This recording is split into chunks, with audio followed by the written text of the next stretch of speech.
Hey everyone, welcome to another episode of Classic Gaming Brothers. I'm Zach. And I'm Seth. And we're the Classic Gaming Brothers. That's right. Yep. Still brothers and still classic. Still brothers and still classic, and also keeping with what we did last time, we're still watching each other's faces while we record. Which is unnerving. Yeah, it is. So if one of us starts laughing uncomfortably, it's just because one of us is being weird on the other end. And it's probably Zach. Anyway, I think we're just gonna jump right into our first segment, which is what we've recently been playing. So Seth, what have you recently been playing? So recently I've been playing a game that the sequel to a game that you were recently playing. Oh. So I went back and I completed BioShock, which was a very big deal for me since it took me about 10 years to do so. And have now I'm recently playing BioShock 2. Oh, fun. Which is the sequel to BioShock 1. And in this sequel, you play as a Big Daddy. And as a Big Daddy, you have a drill arm and you get weapons. And it's interesting. It's a different... the game plays a little differently than the first BioShock. Yeah. But adds mechanics that I actually like, so I think it's actually kind of I think it's cool. I think that it's a fun take on the story. Yeah. And so far I've been enjoying it. Playing from the Big Daddy perspective and like being able to wield a weapon and a plasmid at the same time instead of having to swap out the plasmid for the weapon for the plasmid. As you have to do in the original BioShock, because as a Big Daddy, you're bigger, so you can wield a weapon and a plasmid in the same hand. So you're like shooting electricity and then also then following it up with like your weapons. Yeah, and for anyone who hasn't played BioShock, Big Daddies are a class of villain in the first game. So in the second game, you actually get to play as them. They're these big bulking villains that wear like old-timey diving suits. Yep. Yeah. And they have little girls that they have to protect. And I just didn't want people to think you're playing as a large father in the game. I mean, you kind of are, aren't you? I guess so. It's interesting, though, that there are still other Big Daddies in BioShock 2 that are still an enemy that you have to fight. So there's that. And there's the new villain, the Big Sister, right? Yes. Yeah. Who's like faster. So a faster Big Daddy in a diving suit. But yeah, so it's been pretty fun. I've enjoyed it. It's nice to be going back to Rapture as well. Rapture's a very well-developed city. And I think it's got a lot of lore to it. I like finding the audio diaries. I think that's part of my favorite part of the game is just trying to find all the audio diaries and listening to the stories that come from it. Yeah, you get an achievement, I think, if you collect all of them, right? Yes, yep.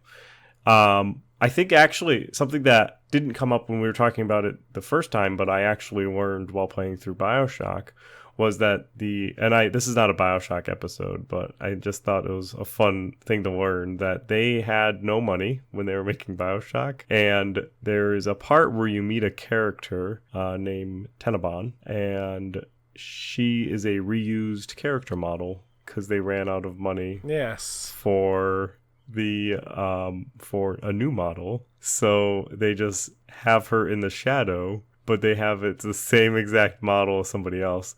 Another thing of those, BioShock really benefited from very good voice actors. Oh, yeah. And with those voice actors, drew story into the game that allowed them to really the voice acting kind of carried the limitations that they had for the graphics at the time. So I also played the remastered version, so it looked good on my new system. But overall, I think BioShock 2 is fun. I think we'll probably one day visit BioShock as its own thing. What have you been playing recently? Well, I have actually been playing a game that I talked about way back in one of our older episodes as one of the games in my buy wait pass, and I said it was going to be a buy. So I bought Doom Eternal, which just came out not too long ago. It actually came out around the same time as our Doom episode was released, which we might have timed perfectly for that. So I've been very much enjoying that. It's a very, very good sequel to the 2016 version of Doom. In my opinion, as I've described it to a few of my friends, it's pretty much everything that I think Doom 2016 could have been if they thought of it, and whatever they left out in Doom 2016 they shoved into this one, and it makes it so much better. Right. So there's more platforming elements. Like right off the bat, you have upgrades that you had to get in Doom 2016 that made it easier to maneuver, and right off the bat you're just given them from the beginning of the game, so it just makes everything like double jump and stuff like that. There's these like bars that you have to swing on to get to certain platforms. The super shotgun has a grappling hook on it now that can latch onto enemies, so you can swing around on enemies. That's cool. Yeah, so they've added a whole bunch of different maneuverability elements to the game that I think definitely make it even more so like classic Doom, in the sense that it's always fast-paced and it's always moving. Also, they kind of touched upon the storyline by making it a little less serious than the first one was. I mean, the first one, like Doom 2016, had its like funny moments and stuff like that, but this one is definitely a little more tongue-in-cheek most of the time, where they actually make direct references to things like the Doom comic book from the 90s, where like the Doom guy is like, oh, rip and tear, huge guts, and like just a weird guy. But they make like direct references to that, and they actually make a reference to Doom guy's pet bunny that they reference in the Doom storyline in the classic Doom. Where there's a portrait of Doom guy in his full armor holding the bunny and petting it. So they throw in a couple of little cute references to the classic games that kind of lighten the mood. But it's definitely full of Easter eggs, a lot of collectibles. And I'm still actually collecting stuff, so I'm not 100%ed with the game yet. But there's definitely more to do. Now, when did the Doom movie come out? That came out in like 2008 or 9, I think. It came out after Doom 3. Doom 3? Yeah, so the Doom movie came out as kind of like... It was kind of like... I think they kind of were doing it in tangent with Doom 3, because a lot of the like designs of like the weapons and stuff, they carried over into the movie. I got you. And I think a couple of the characters have the same... Or a couple of like the monsters and stuff had the same designs. Like the pink demon has the like wheelchair wheels, which it has in Doom 3. Right. Has like robotic legs, I think, in Doom 3. So yeah, it was part of that. And then I remember when playing Doom 2016, there was like the story was there where you're like in the Mars base, and there's like a little like setup in regards to like you're talking to people, and then the demons attack and all that. Well, that's actually in Doom 3. So in Doom 2016, your guy just wakes up and you start killing demons. And there's like a voice that talks to you, who's this robot dude named Samuel Hayden. Maybe I've not played Doom 2016. I might have only played Doom 3. Yeah, because Doom 3 is like you walk around for a while and you talk to like scientists. Yeah.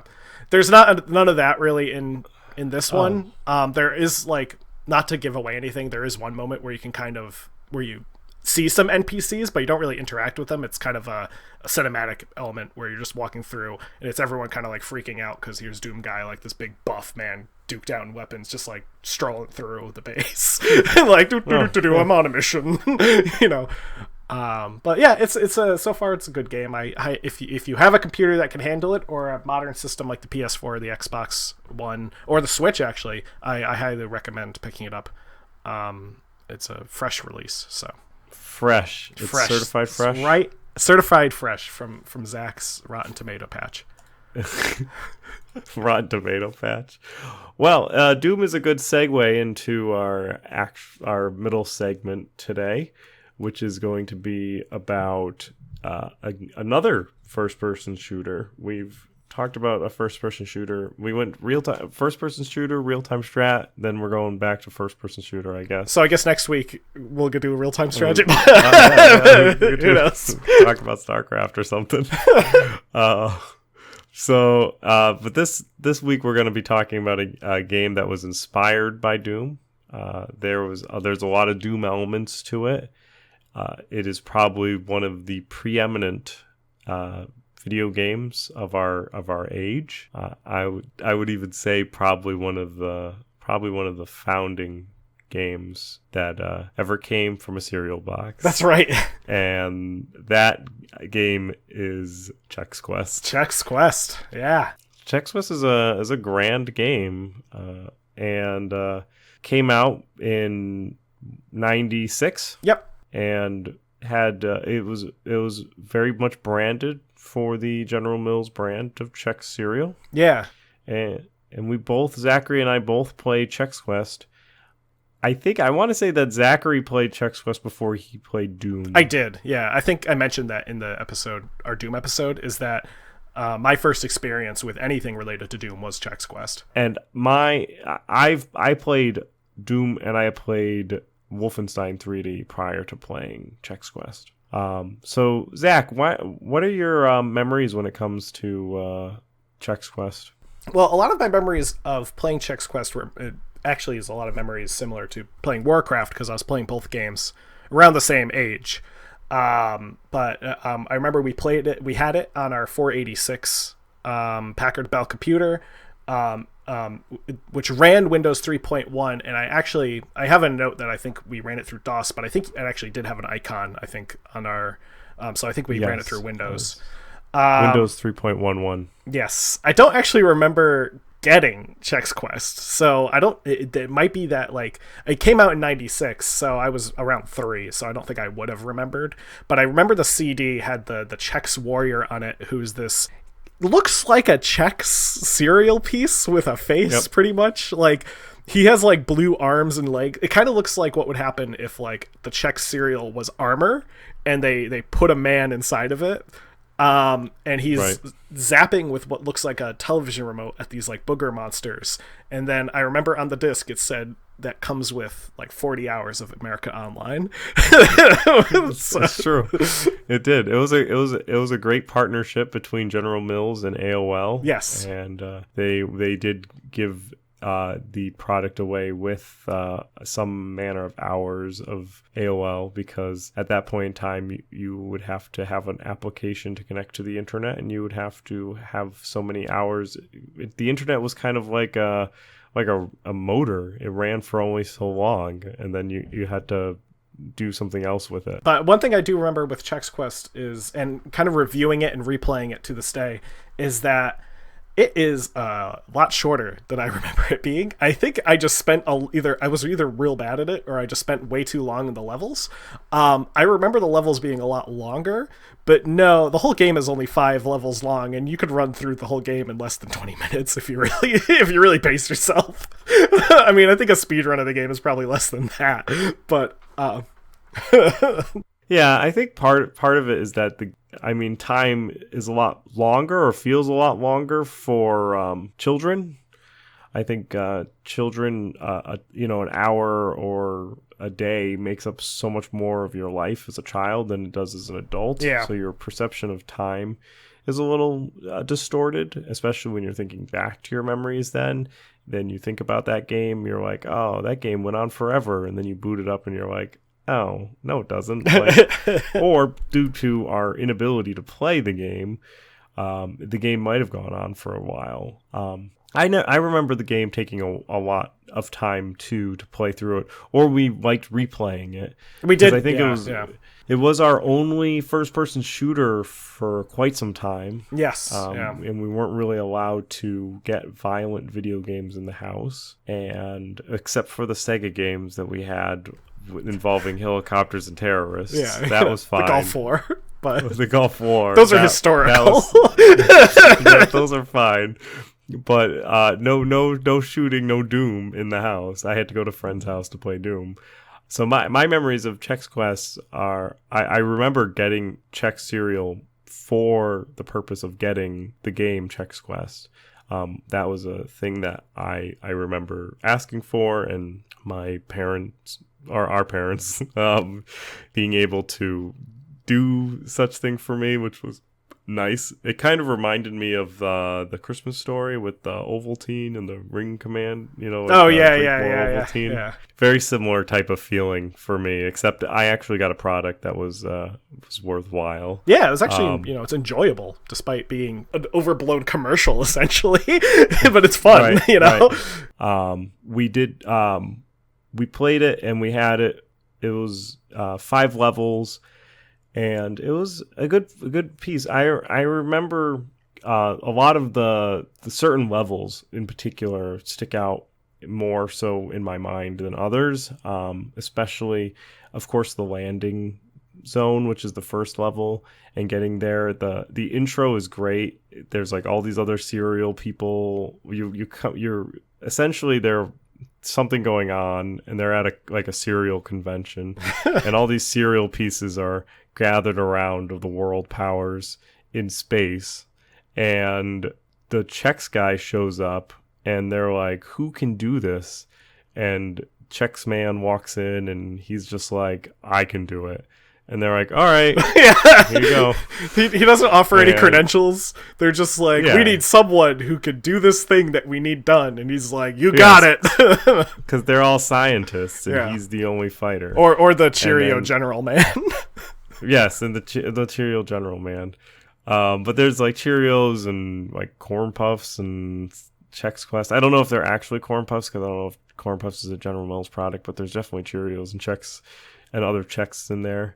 But a very interactive commercial, and you get away. I don't know if it inspired me to buy more Chex cereal afterwards, but it certainly has always cemented Chex in my mind, and that's for sure. Like when I think of cereal, I think of Chex Quest or in Chex to this day, kind of thing. And going away from our memories and going into the actual some of the history and background of Chex Quest. As Seth mentioned, Chex Quest was created in 1996 and was created by a company called Digital Cafe. They were a marketing firm that had developed software and websites, and essentially were developing what was called new media at the time. So their whole purpose was to explore things like making computer games and making websites and making essentially what was new media for the 90s. And they had previously worked with other companies such as BMW, Domino's Pizza, and they actually did some work with the television series Mystery Science Theater 3000, helping them out with different stuff. General Mills commissioned them to make a product that was intended to boost the sales of Chex cereal. Chex cereal had dropped in sales. And they also wanted to target a younger demographic, someone like Seth's age at the time.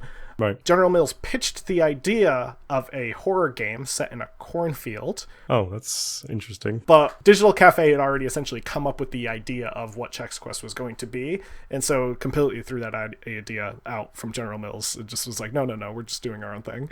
Though they did settle on using Doom as the base for the game because they only had 6 months to create the game, which to Digital Cafe at the time sounded amazing because they thought that was like way more time than they ever needed to make a video game, but they had no clue how to make video games. So they were just like, 6 months. This is like double the time we usually get. They were so excited. Right. Yeah. Like versus making like an ad spot or something like that. Exactly. 6 months is a lot of time for developing copy and marketing messaging. So, and I definitely think that 6 months to a marketing company or marketing agency might seem like a lot of time since they're working in more real, like day-to-day, like more immediate needs. Yeah, and they were a small team. I mean, I forget the exact numbers, but I think there was only about 12 or 13 members of Digital Cafe who were really focused on just Chex Quest and in general. And they only had a couple of programmers, one of whom was a 17-year-old child named Scott Holman, who was still in high school and was the only one familiar with the Doom engine. So everyone else was unfamiliar with the Doom engine, but they chose Doom engine because it was easy to work with, that they heard. But no one had programmed with it before, so they heard about this kid, Scott, who lived in the same town as them, who was making maps for Doom. And they were like, all right. They recruited him, and they like would pick him up after school and drive him to their offices, and he would work on the game till like 11:30 when he had to go home. Yeah. Um, Yeah. so I mean, they definitely were doing kind of, it was a bizarre kind of group of people who either had no familiarity or a little familiarity, like Scott, in making this game. And when it boiled down to actually testing the game, they only had 8 or so computers in their office, so they would have to put the game on a disc and bring it around to each computer, plug it in, play it, see if it worked, and then they're like, all right, good to go. And they ended up sending it to be replicated for about 6 million boxes of Chex cereal. Which that's that's not a lot of QAing for a distribution that wide. Chex cereal, so General Mills actually released a video kind of commemorating the Chex Quest and Chex history, and they did a little short documentary. It's on their Facebook about the history of Chex Quest, and they talked about how one of the developers was talking about how they were just waiting for that phone call the day that they knew it was hitting store shelves, where someone's like, hey, this game broke my computer, because they had no idea what would happen. They'd only tested it on 8 computers out of 6 million possibilities. So they really didn't have a strong idea of what was going to happen. But what did happen was it actually boosted Chex sales by over 250%. And they sold out, and they actually had to do a redistribution of the game. So they sold all 6 million copies on release, which was great for Chex. It was the best they've ever done. I think have ever done. And they actually, since they were distributed in the cereal boxes, they do have the immense pleasure of being the first game that ever needed to be FDA certified. Right, yes. And was also the first game that went through the cereal medium. Yes. Other video games have now been released through the cereal box medium. It's definitely not as popular as it was, but the only one, actually, I do know there's definitely other ones, but the only 2 I can remember, and I only remember one of these is because I found the CD, was like a Monopoly game by Hasbro that I think was released. Oh, yeah. And then also Captain Crunch's Crunchling Adventures, which was it was like a virtual pet game. Yes, and that was released through this magical method of cereal box distribution. Chex Quest though set the standard for video games distributed through your cereal box. Yes. So you thought that all video games that were going to come out through cereal box were going to be amazing. Then Captain Crunchling Adventures was released. And that put the bar back to where it should be, where no, you might just get junk in your cereal box. We'll put it this way. Chex Quest created what is still an active and robust fan community that exists on the internet to this day. And I just reminded Seth of Captain Crunch's Crunchling Adventures. So I'm gonna go watch some YouTube videos real quick. We're gonna dedicate an entire episode to Captain Crunchling Adventures. Honestly, if we could do one on Chex Quest, I wouldn't be surprised. So do you have any more history on? Well, so just as a quick thing with Chex Quest is that they actually did release a sequel very close to the release of the first game. It was released for free on their website. So at the end of Chex Quest, I think you get a message from I'm looking at a photo of him. You get a message from the Chex Warrior, and he's giving you a thumbs up, and it says, I'll be seeing you at www.chexquest.com. And if you went to that back then, there was a free download for Chex Quest 2, which was another set of 5 maps. This time, the Flemloids, as they're called, the aliens, have invaded Earth, or Chex Cereal Land. It was essentially Doom 2, but 5 levels long. And then in 2008, Charles Jacoby and Scott Holman decided to release Chex Quest 3, which they made independent of Digital Cafe. It has since dissolved, so they released it on their own time, and I have played through it. It is fun. It's definitely a bit more advanced than what Chex Quest was able to do, since the Doom engine has since evolved. But I think you can still find it online. It comes with a modified version of a Doom source port so that you can easily run it on almost any modern computer without having to like boot up a DOS emulator. Right. The Chex Quest 1 and Chex Quest 2 do require DOS box or some yeah, so the original versions of those do, yes. Chex Quest 3 does come with 1 and 2 as episodes, as you would, similar to Doom. So like episode 1 is Chex Quest 1, episode 2 is Chex Quest 2, and then the third episode is this new one. Perhaps we'll play through it sometime on our live stream or something and show videos of us in case if people are interested in watching us play Chex Quest. So to talk about how Chex Quest was actually like what the game was about. So we touched a little bit about it with you being a Chex warrior who has to stop these creatures known as Flemoids from destroying a planet called Bazoik's facilities. Very much names that would be made up by children, I would feel, like Flemoid and Bazoik. And because they were releasing to an audience that was children, because they were putting these into cereal boxes ideally for children. Chex is a plain cereal that adults can eat too. It's not like Lucky Charms or something, which is why they have to put a video game in there to buy it for you. But because of that, they didn't want to have any weapons that were violent in the game, so you used weapons called Zorchers, which would send the Flemoids back to their own dimension. And so Flemoids were kind of like green slime of like a booger consistency, and they would roll up with like elephant trunks and long arms and attack you. That was the standard unit. There were also little guys that float around in pods with glass encasing them with metallic arms that would float around and attack you. And then they also had a version, I think they were wearing armor. Yeah. There was an armored version and then like a big wall. Yeah, the final boss is like, it's just a big wall. Yeah, it's just a big wall. And as you zap them with various weapons, and they go back they like flash out of existence, going back to their own dimension. So you get equipped with a few weapons. Your base weapon is a boot spoon, which is kind of like your fist, and you have to stab people over and over again with this spoon.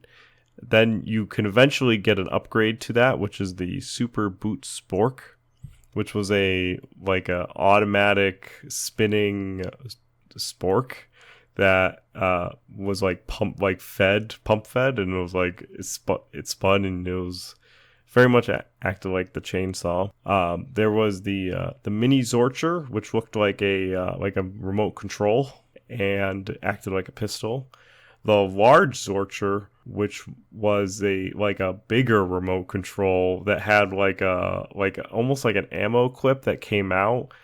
That was like a shotgun. What I remember about that one though is it never looked like he was like grabbing another clip when he was reloading it. It looked like he was just like taking it out and then putting it back in. Because he had to shake maybe he blew on the cartridge or something. Then there was the Rapid Zorcher, which was like a chain gun. This one was, I think, my favorite weapon. You grasped it on the left and the right hand together, and you held it forward like an old, like, huge gamepad.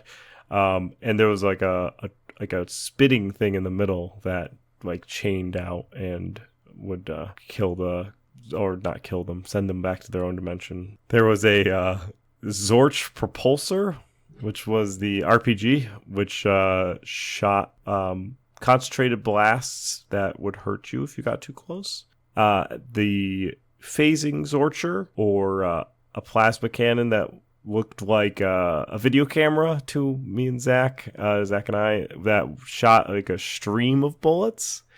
And then finally the LAZ device, which stood for Large Area Zorcher. which was equivalent to the BFG 9000, and it shot out a single blast that like went off like a small little nuke of Zorching power.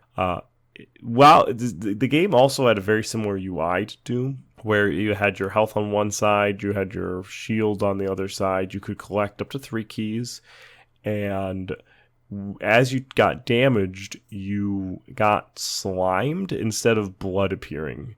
So as you got more and more damaged, you got more and more covered in slime until eventually you couldn't even see the guy's face because he was all covered in slime. Do you want to go over the different levels that there were? Yeah, so there were 5 different levels. The first level, as Seth mentioned, was called the Landing Zone. It's pretty much the equivalent to what you could call E1, M1 of Doom. You arrive in this kind of big open area, you go through some doors, you start zapping some phlemloids. It kind of gives you an idea of what this whole Planet Bezoik area is like. There's all these different like storage units that you can go into, and there's more spaceships like parked in them, and you can find some secrets.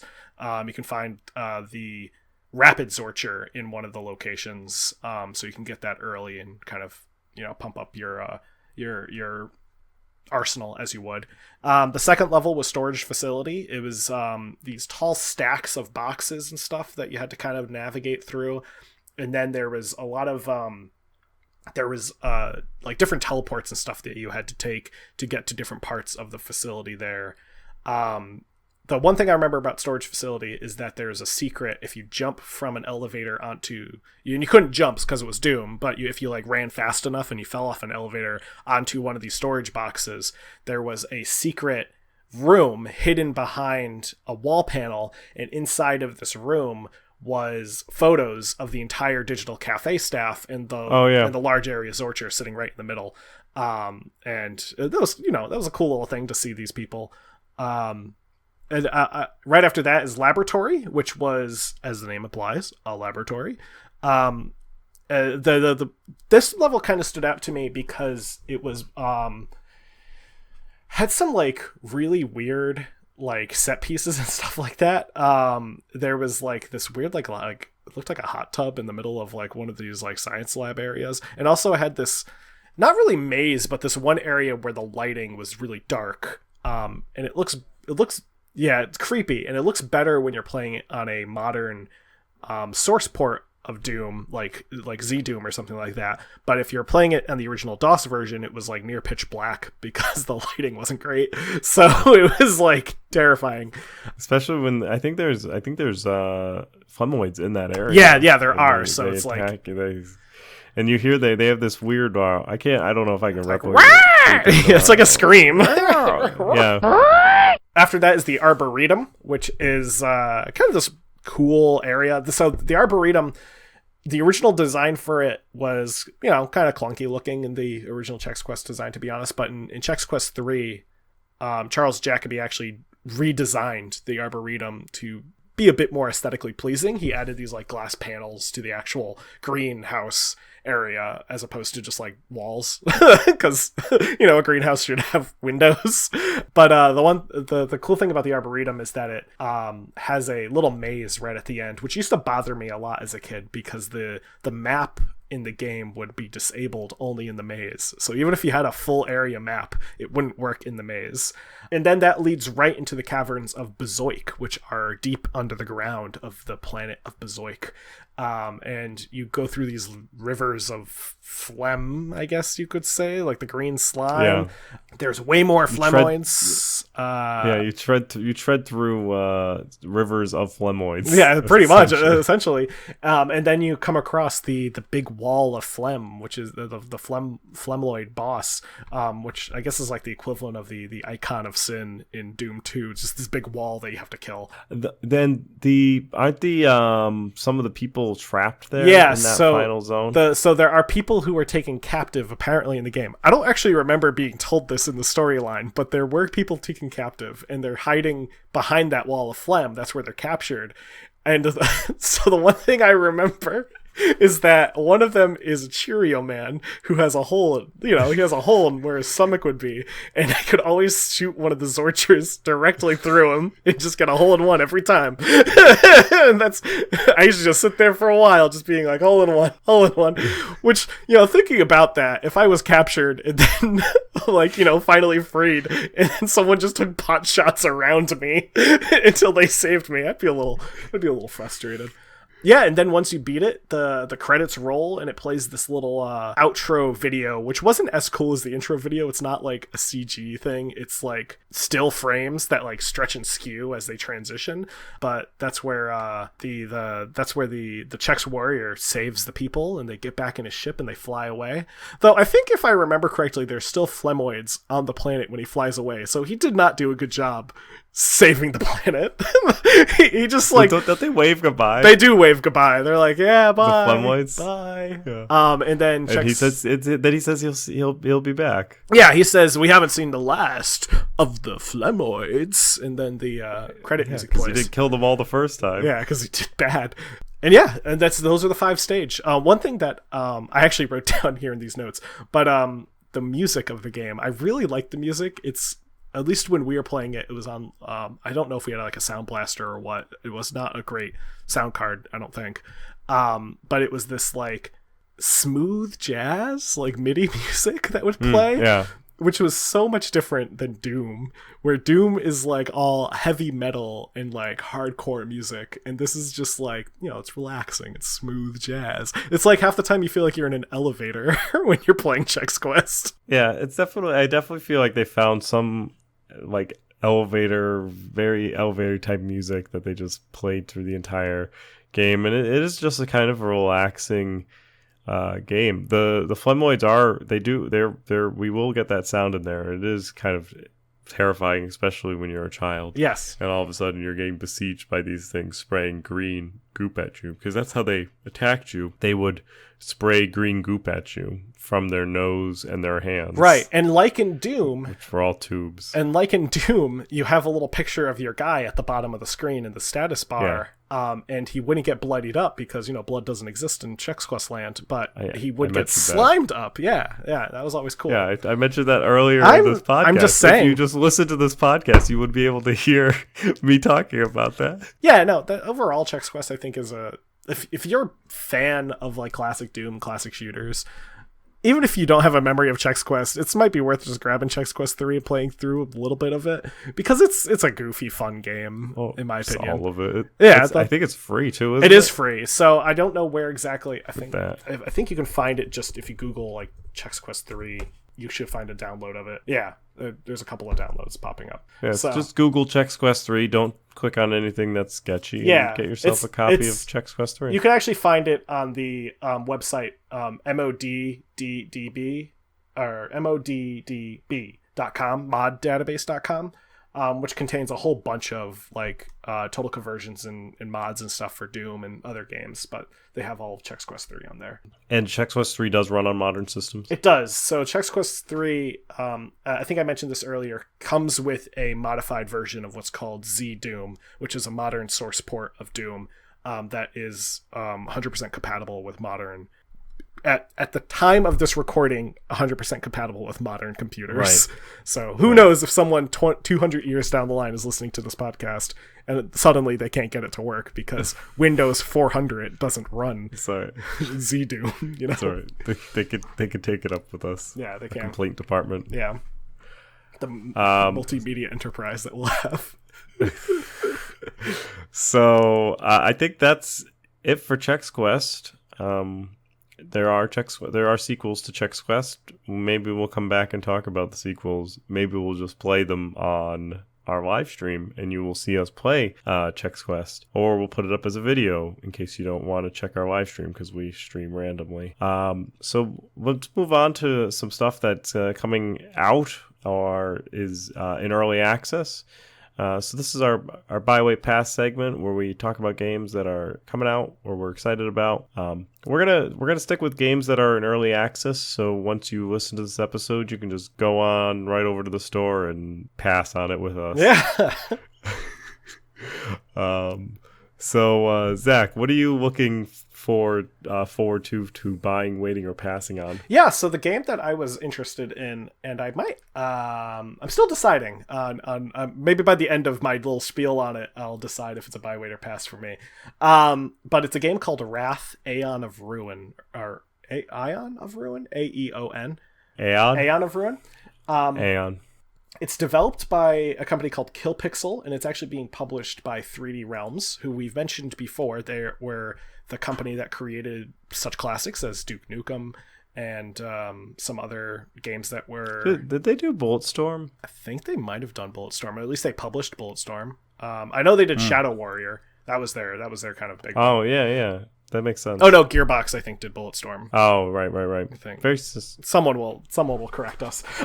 Anyway, yeah. Wrath, Aeon of Ruin is a first-person shooter, going with the theme of first-person shooters, that is built in the Quake 1 Tech engine. So it is built completely from the same engine that the first Quake was built in, and it looks awesome. I mean, it is in early access, so they're still working on it, but the initial release came out in November of 2019, and it is really impressive looking for just being a Quake 1 essentially game, at least built in the Quake 1 engine.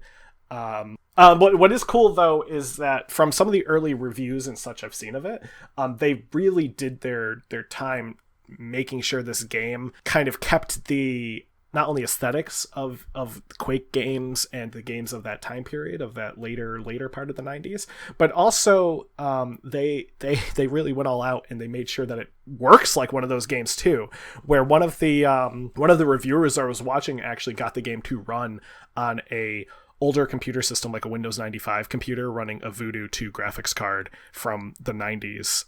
Got the game to run 100% perfect. That's cool. That's really cool. So, apparently the people who developed the game actually did test it on Voodoo 2 graphics cards to make sure that it would work. So if you still have a Windows 98 computer or Windows 95 computer with a Voodoo 2 graphics card, you can pick up Wrath. I think I am going to buy it. I don't know if I'm going to buy it right now, but I'm definitely considering buying it very soon. And when I do, I'll probably actually stream it either on our Classic Gaming Brothers channel or my own Versus channel, as we're calling it. Which we'll talk about more of those channels later.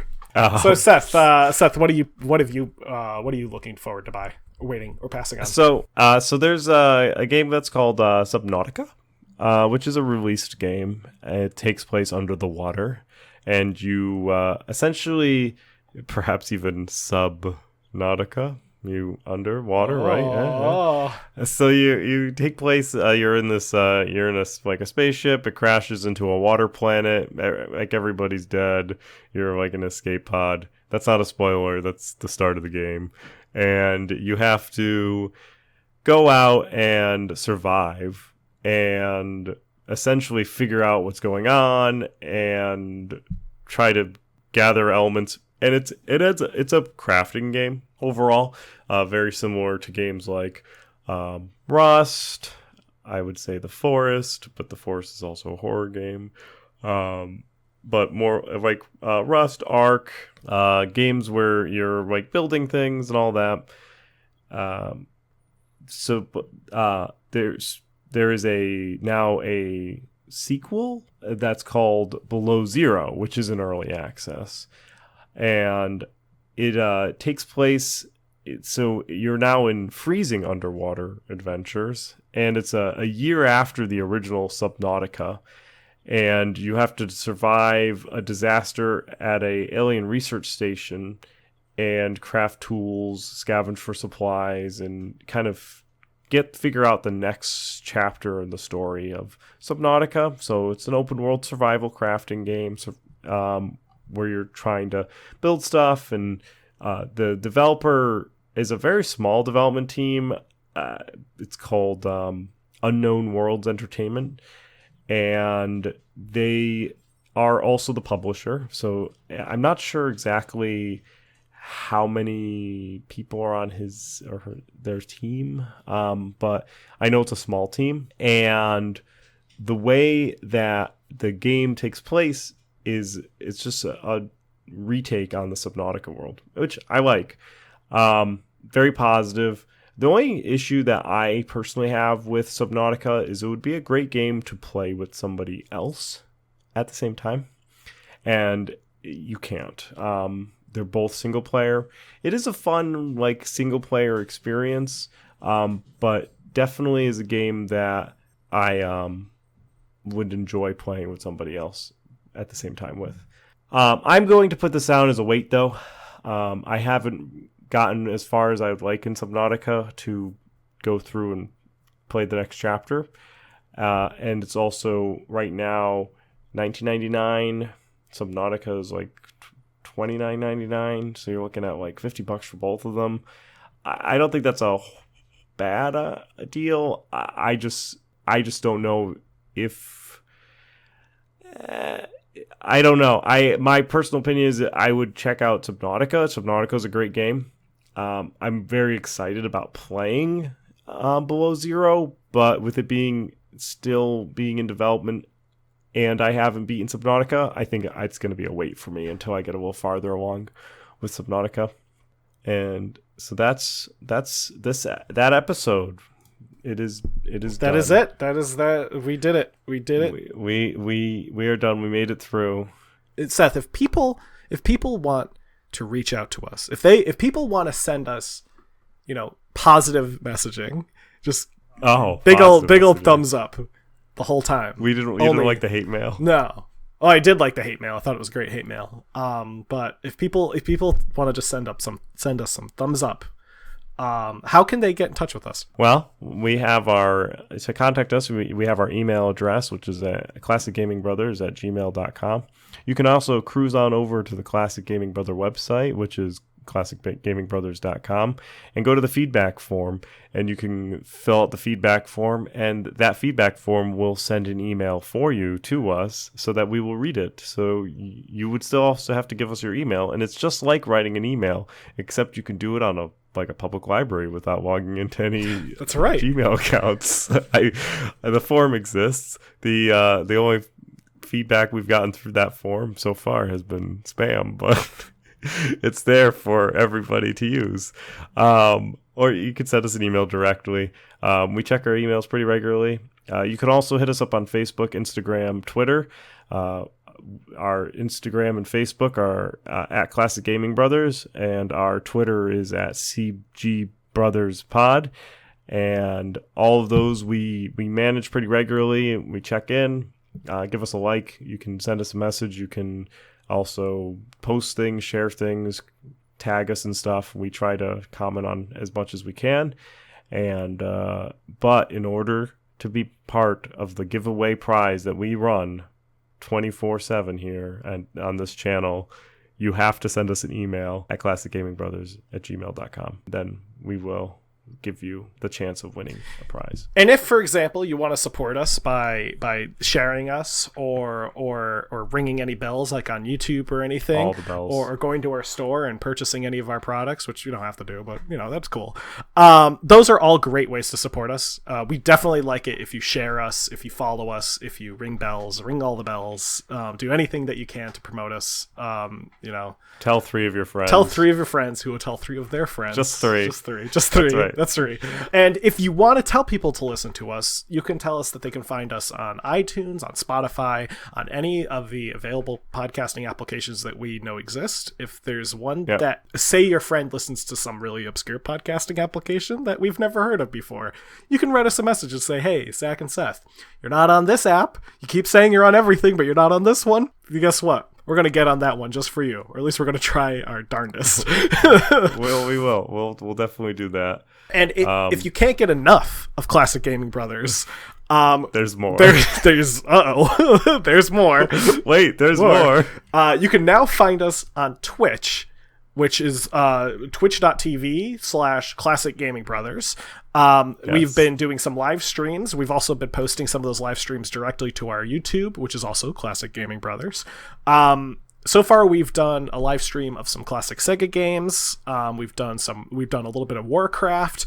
Seth and I are still trying to decide what we want to do the next one. Maybe we'll do Chex Quest. Maybe we'll do Chex Quest.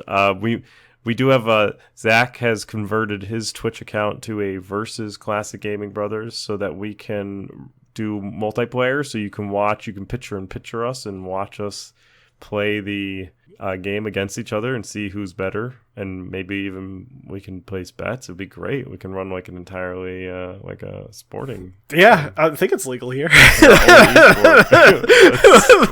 It's illegal in Rhode Island. But yeah, so and you can find my channel, which we'll tweet about whenever we're live. We're gonna send out a tweet with if it's a multiplayer game, we'll do both channels. But my channel is twitch.tv/VS versus Classic Gaming Brothers, and you'll know it's me because you'll see a picture of me being sad on as the offline screen. So yeah, those are the ways that you can support us, and as always, we love any form of support that you can send us our way. We I mean, at the end of the day, we like making this content for your listening ears and for ours, and so we always appreciate feedback in order to get to a higher, better quality. As we produce this podcast, we like to make sure that we're putting the best product forward for your listening ears, and that's kind of the thing that we like to do. So if there's issues, just let us know. We try to incorporate we try to fix things as soon as we can. Sometimes our stuff is all pre-recorded, so it does take a little while. But we do appreciate any feedback. If you want to give us critiques on Seth and I are talking too fast, we're talking too slow, we're talking too loud, we're talking too soft, let us know, and we'll try to address those, or we'll do our best to address those in a future episode. That being said, there is one last thing that I need everyone who is listening to remember. It's don't play games like my brother. And don't play games like my brother. I've been Zach. And I've been Seth. And we've been the Classic Gaming Brothers. That's right. I'm the Flamnoid. I don't know.